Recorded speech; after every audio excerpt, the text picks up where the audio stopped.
সকলোলৈকে নমস্কাৰ। আশাবাদিতাৰ মহত্ব। মানৱ মনত সদায় আগবাঢ়ি যোৱাৰ ইচ্ছা থাকে, কিন্তু কেতিয়াবা কঠোৰ পৰিশ্ৰমো ব্যৰ্থ হৈ যায় আৰু চতুৰ্দিশ নৈৰাশ্যৰ ঘোৰ অন্ধকাৰে ছানি ধৰে। এনে সময়ত এখোজ আগবাঢ়ি যোৱাটো বহুত কঠিন হৈ পৰে। এনে ঘোৰ অন্ধকাৰময় পৰিস্থিতিত দৰকাৰ হয় আশাৰ এক নতুন কিৰণ, যি নতুন উজ্জ্বলতা আনি দিয়ে আৰু অন্ধকাৰক পোহৰলৈ পৰিৱৰ্তন কৰি দিব পাৰে। আৰু এয়া কেৱল আশাবাদী হ'লেহে সম্ভৱ হয়। নিৰাশাৰ নিশাক সমাপ্ত কৰি জীৱনৰ পদূলিত পোহৰ বিলাই দিয়া মহান গুণ হৈছে আশাবাদিতা। আশাবাদিতা হৈছে অপযশ, হানি, সংকট আৰু সমস্যাত নিৰাশ নোহোৱা আৰু নিৰন্তৰে যশস্যা বা সফলতাৰ কাৰণে নিৰন্তৰ যত্নপৰ হৈ থকা।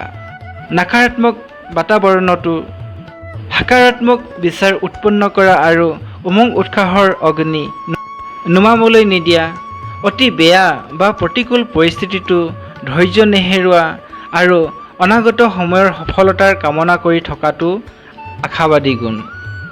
আজিৰ প্ৰতিযোগিতাৰ দৌৰত সফলতা প্ৰাপ্ত নহ'লে সহজতে মনত নৈৰাশ্য ভাৱ অহাৰ সম্ভাৱনা থাকে। বহুতে হাৰ মানি প্ৰচেষ্টা ত্যাগ কৰি দিয়ে। পৰাজয় আৰু অনাকাংক্ষিত ঘটনা বা পৰিস্থিতিৰ কাৰণে কোনোৱে গভীৰ দুশ্চিন্তাত বিবুদ্ধি হৈ নিজৰ জীৱন লীলাই সমাপ্ত কৰি দিয়ে। এয়া কদাপি উচিত কাৰ্য নহয়। প্ৰতি ব্যক্তিৰ মন সদায় আশাভৰা হৈ থাকিব লাগে।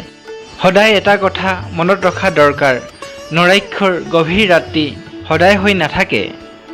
ইয়াৰ পাছত আশাভৰা নতুন প্ৰভাত নিশ্চয় আহে।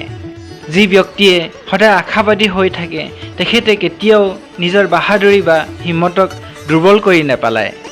তেখেতে নিজৰ প্ৰয়াস আৰু প্ৰচেষ্টা ত্যাগ নকৰে, মনত সদায় আশাৰ দীপক জ্বলাই ৰাখে, সফলতাৰ সপোন পুহি ৰাখে। এদিন এনে ব্যক্তি নিশ্চয় বিজয়ী হয়। ভাৰতৰ পূৰ্ব ৰাষ্ট্ৰপতি ডক্টৰ APJ আব্দুল কালাম এজন আশাবাদী ব্যক্তি আছিল, যাৰ সপোন আছিল 2020 চনৰ ভিতৰত ভাৰতক সকলোতকৈ উত্তম শাৰীৰ মহাশক্তিৰ দেশ হিচাপত পৰিগণিত কৰিবলৈ। তেখেতে সদায় যুৱকসকলক প্ৰেৰণা দিছিল, আশাৰ কিৰণ দেখুৱাইছিল।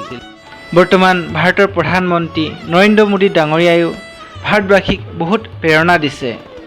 নতুন নতুন নিয়ম আঁচনি নিৰ্মাণ কৰিছে আৰু ভাৰতবৰ্ষৰ ভৱিষ্যতক উজ্জ্বল কৰিবৰ কাৰণে শিক্ষা ব্যৱস্থাত এক আমূল পৰিৱৰ্তন আনি দেশক প্ৰগতিৰ উচ্চ শিখৰলৈ লৈ যাবৰ কাৰণে নতুন নীতিৰ ৰচনা কৰিছে তথা ৰাইজৰ চকুত নতুন সপোন দেখুৱাইছে।